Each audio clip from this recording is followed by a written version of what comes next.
Well, go YouTube. This is DBG14 coming at you with a very interesting deck profile, and that is Tenpai Dragon. I recently got first place in my locals with this deck. It's a very easy deck to pilot. It's fairly a standard build, but I did make a change that a lot of people wouldn't make. So I'm excited to showcase that. But just quickly going through my rounds. First round I played against Fire King Snake Eyes. The next round I played against Pure Snake Eyes. Third round I played against Bystial Dragon Link, and finally I played against the Mirror Match.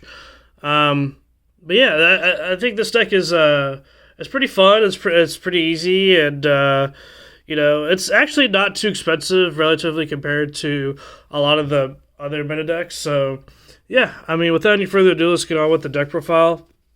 We do play a triple Paidra. Searches or sets the spell. Pretty good.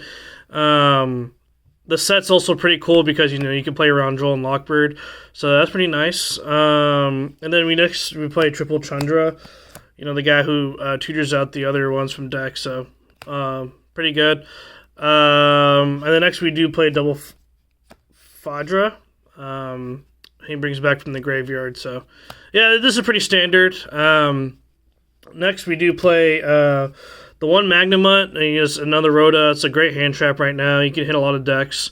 And so yeah, next we main deck triple Shifter now. A lot of people may disagree with this. I just think that Shifter is such a powerful card right now that it deserves a main deck slot. It's one of the few hand traps that if I drop it, like my opponent just skips their turn, and then it's really easy to kill under Shifter. Yeah, you can't revive from your graveyard and stuff, but with the Try to Dragon plays and stuff, you can easily kill. So I never regret maining this card. I do play 16 hand traps in the main, so the next ones we do play the Veilers. It does conflict with Shifter, but it's just such a good card that you just got to play it. And then in tandem with that, we do play the Moonlit Chills, which doesn't conflict with Shifter. Next, we do play the triple Ash, and then triple Emperor. So that is it for the hand traps, and I guess for the last of the traps, we do main deck one Rivalry of the Warlord. This card's absolutely insane right now in the format. In the event you're unable to kill or they turn skip you somehow, you can just set Rivalry of the Warlords and just pass. It can also break boards going second, which is kind of interesting. But it's primarily to help you go first. But yeah, I just think it's that good of a card. It's just only one slot in the main deck, so next we do play triple Summoning.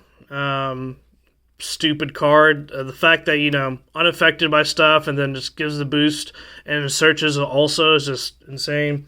Triple Kaimen, also like a Rhoda and a special summon, so really good. Next, we do play triple Prosperity to search out whatever you need, whether it's a board breaker or a starter. And that's the next section right here, the Lightning Storm and Duster. Lightning Storm can also be used as like a Regeki kind of thing, so not just for back row. So that's pretty good. Next, we do play this interesting package of Terraforming, way where there's a will and then set rotation. I do play a interesting synchro package in the extra deck, and that's why we do incorporate this mini sub-engine right here. And I think set rotation is just really good because of a multitude of reasons. It can be used as an interrupt, so like you can hit their field spell when they activate it, and then it can get you this card right here, which also is like a semi-pseudo product Prosperity going second, so it gets you maybe a starter or maybe even a board breaker, so that's pretty good. You could also play Necro Value if you'd like. I don't have one, but I'd still play this because this is a blind second deck, so I just think this is just better. So yeah, that's it for the main deck 40 cards. We'll just quickly go through the side deck here. We do play triple Nibiru.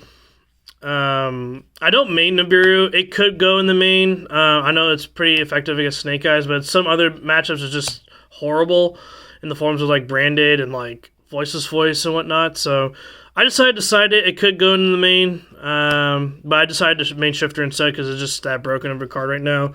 3 Phantasma, just because we play a plethora of hand traps, and it just gets you to more hand traps, fixes your hand, especially putting back like a Fadra or something like that. Is pretty good, and it protects from targeting stuff. It's also level 7. So yeah. Next we do play triple Dimensional Barrier for obvious reasons. Like this card's like pretty good right now going first. So you flip it against a lot of decks, and it's just a turn skip. We do follow that up with triple Cosmic Cyclone to get rid of more niche background stuff. And if you play against the mirror, it's really good to hit the field spell as well. And then triple Crossout. I think Crossout's actually a really spicy tech of mine. I don't know if some people are playing it or not, but in the mirror it's insane. And also, when you go second, you can side in a copy of D-Barrier with this to stop the D-Barrier. And a well-timed Ash can also stop your turn. So I just think for those reasons, I think Crossout deserves, some slots there. And then finally, for the extra deck, we do play the one Trident Dragon. Yes, this card is pretty mandatory to play, especially if I'm main decking Shifter and Prod of Prosperity. This helps you kill and whatnot. And so, yeah, even if it does come up 1 out of 10 games, maybe even 2 out of 10 games, the fact that it does come up, warrants a slot. So you can definitely play without it. Just cut this and just play Desires over Prosperity, play triple Fadra. And, you're good to go. So, next we do play the Time Lord. This card's interesting. Primarily against the Kuibelt deck. When they set up, a full board, you need to be able to board clear. And so, this card helps you do that. Next, for the Synchro package, we do play the Blackwing Dragon, the Blackwing Assault Dragon, and then the Crystal Wing. This package is very interesting. Let me explain why I'm playing it over, the whole... Promethean Princess package in Hida. First and foremost, that package always gets banished off of Prosperity for me. I feel like I never need to use it. It's only good, when they flip D-Barrier on you, and I have the answer for that in the form of Crossout if I draw it. Also, this package is really good going first because you never know when someone's going to make you go first, right? Especially against in a mirror match. And so setting up this with this, and then alongside of, getting a Seals out and then getting follow-up on top of that, it puts a lot of pressure. This card can burn your opponent a lot, and then, if necessary, you can blow up the field, which is really good. And so, it's a very good package. It's done wonders for me. I never feel afraid to go first, when I have this combo in my extra deck. Another thing I didn't like about the Promethean package is very, very easily interrupted, by the form of hand traps or just any other means. Don't just expect your opponent just to do D-Barrier pass. And it requires a lot of setup. They need a monster, you need an additional body and stuff like that. So I just felt that OTK package is not necessary. I'd rather have something that's more common in the form of someone making me go first. This card puts a lot of pressure, in the event you do go into a grind game, if you do go first, you set up this. It's pretty good, along with Ancient Fairy Dragon, which is the next card right here. Next, we do play the Black Rose Moonlight Dragon, and then the Black Rose Dragon. This card is insane.